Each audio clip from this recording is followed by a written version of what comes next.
You're listening to Sister Stargazers, celestial and terrestrial observations and advice from two real-life sisters. Welcome, fellow Stargazers. Your sisters are in the house. Hey, Jude. Hey there, Sarah. How's it going? Not too bad. Not too bad. Not too bad. Yeah, we've got a full moon week. This is episode 78, Sunday, March 5th through Saturday, March 11th. Emotional, analytical, lots of stuff. I don't know. Where do you want to start? The big picture is we have Pluto at the anorectic degree of Capricorn, which is the 29th degree. And then we also have Saturn at the 29th degree of Aquarius. Yeah. This is really highlighting responsibility. It's revealing the flaws in the system. It's looking at who is responsible in a collective situation, passing the blame, passing the buck. We also have Sun conjunct Nessus at the time of this full moon. So this is also speaking about the buck stops here. Boundaries are amorphous. Okay. And with those boundaries being amorphous, where does our responsibility end? And then what are the consequences of the actions that we take when we do not take responsibility? Okay. So this is on the collective scale and on the personal scale. The moon will be in Virgo, 16 degrees, 40 minutes of Virgo, opposing the sun at the same degree of Pisces. So this is a mental versus an emotional issue.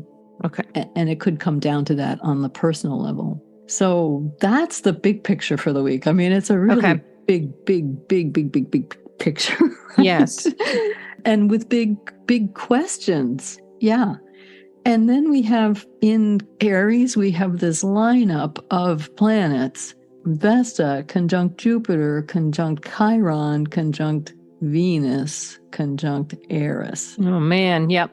So there's this lineup between 12 degrees Aries and 24 degrees Aries. These are asteroid goddesses. These are personal planets. These are outer planets. This is a centaur and a dwarf planet. And covering all the bases. They're all making oppositions. They will be back to the moon after it rolls out of the full phase and it moves into the last quarter. So it begins to wane. Yeah.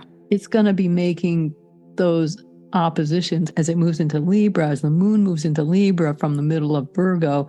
It's going to be making oppositions to all of those planets, all those positions in Aries. And it will be asking us to decide to make personal choices in terms of our own self and then the sharing that we do with others. So there's a lot of back and forth with this moon that doesn't stop, when the full moon is over. It continues on because it will go on to make an opposition to Neptune. It will make an opposition to Vesta in Aries, Jupiter in Aries, Chiron in Aries, Venus in Aries, and Eris in Aries as it moves through the end degrees of Libra in the next days beyond this full moon. So the full moon, the impact of the full moon is really extended, I see, for this particular lunation, with a lot of sorting out to do and a lot of juggling between what can be done on the personal level and what can be done in coordination with others. Yeah.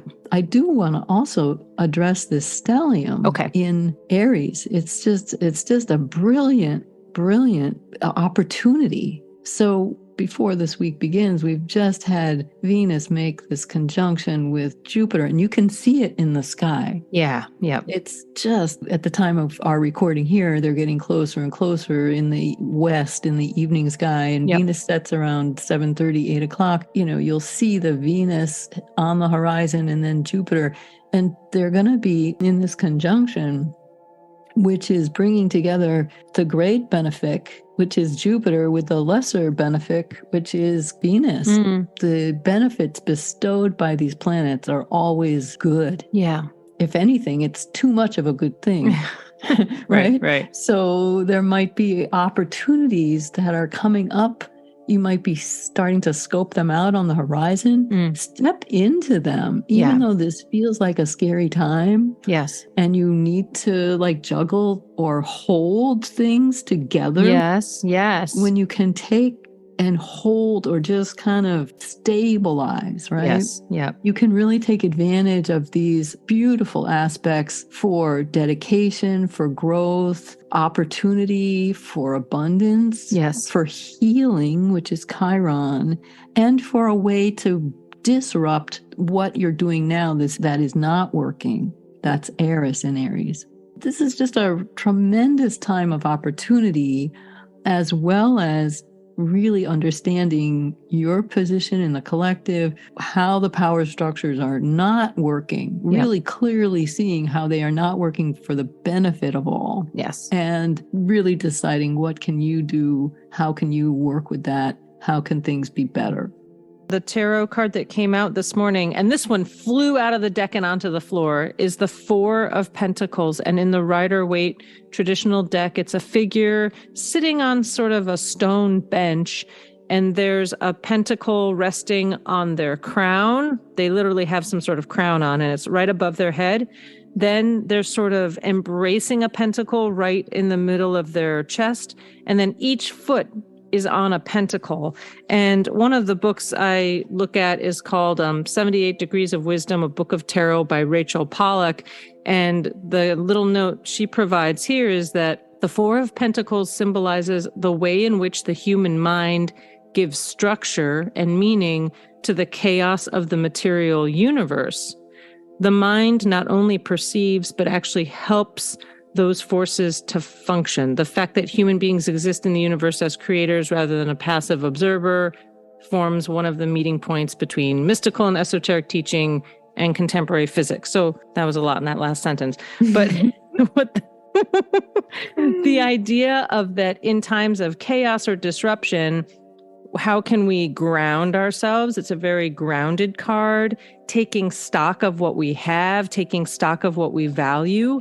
And then, as you were saying, how do we turn those into opportunities, even though it can feel like unsettling, chaotic, disruptive times? Yes. Yeah. I mean, and that card is really holding things together. Yeah. Yeah. The pentacles, the resources, the pentacles are the physical resources that we have in our, physical body, the resources that we can call on, the friends, the equipment, the vehicles, the cash, the whatever. It might be time to kind of take stock of those and figure out if they're working for you or not. Right.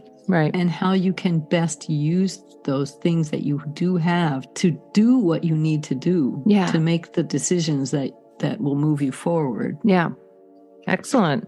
More aspects for the week? Okay, well, there are some really nice aspects to I don't mean to be all doom and gloom, but it is, as Saturn enters Pisces, right? At the time of this full moon, Saturn is responsibility. It's discipline, it's time, it's karma. Yeah. It's the things that help us to mature. Yeah. So the situations, the hardship, the work that we have to do, right? Yes. To get where we need to go.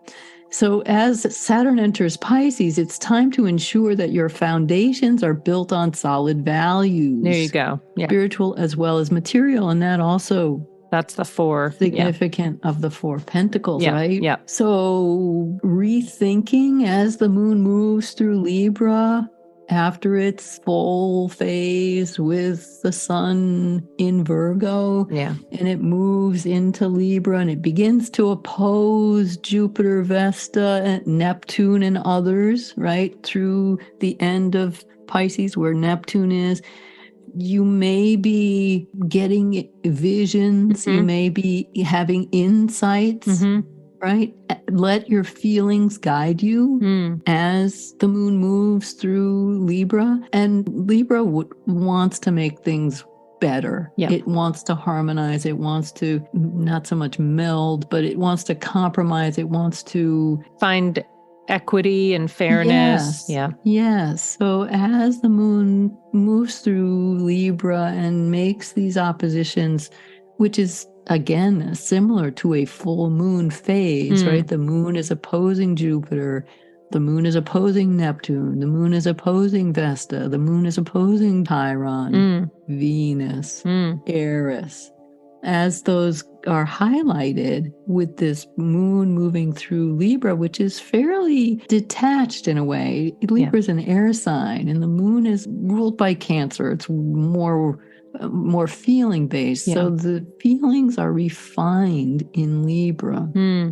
They're not all messy and emotional. They're refined.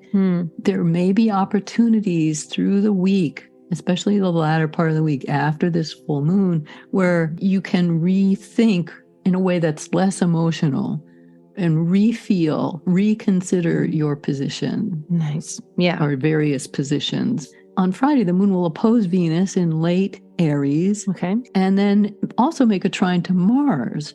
So these unsettled emotions may spark or lead to quick actions or words. Like you might go, ooh, I just don't like that. Boom, I'm going to do something about it. These would be more thoughts, or thinking about thoughtful action or writing or words rather than a physical. It might be more that you start to think about formulate a plan, what you're going to do about it. Okay. Rather than actual action, because Mars is in Gemini, it's critiquing. Okay. Venus will sextile Mars on Saturday. This is awesome. It's a time to discover your passion. What's your heart's desire? Could be a person, place, or thing. Yeah. Creative hobby or vocation. And then Mercury will sextile Uranus. So again, this is grounding. Mercury is going to be in Pisces, and it's going to be sextiling to Uranus in Taurus. This is, again, a possibility to ground some intuitions. Mercury in Pisces, sextile Uranus and Taurus. There's an intensity of mind, an experimental kind of insightful attitude. Okay. There might be expression of unusual viewpoints. There might be inventiveness. Boom, you figure out how to do something. Nice. And kind of sitting on the back burner. Right after that full moon, the same day, Saturn will enter Pisces. So this is that foundational time, really understanding what your values are and moving forward from the spiritual as well as the material. And that full moon is exact on Tuesday the 7th at 7:40 in the morning. Eastern time. Yes, but you would be feeling it on Sunday through Tuesday. For sure. Well, thanks, Jude. Yes, be grounded, everyone. Stay well. Yes. Listeners, if you have questions, comments, ideas, please send us an email. You can reach us at connect@SisterStargazers.com. We're also really happy that we can share our website is up and you can learn more about us. You can find ways to contact us, and that is SisterStargazers.com. Don't forget, on Monday nights at 7 p.m. Eastern Time, you can tune in online anywhere from around the world to WMPG.org. That's 90.9 FM. And tune in for our weekly deep dive astrology show. You can even call in. We love hearing from you. Jude, thanks for all the info. Yeah. Absolutely. Thank you, Sarah. See you next week. Bye for now.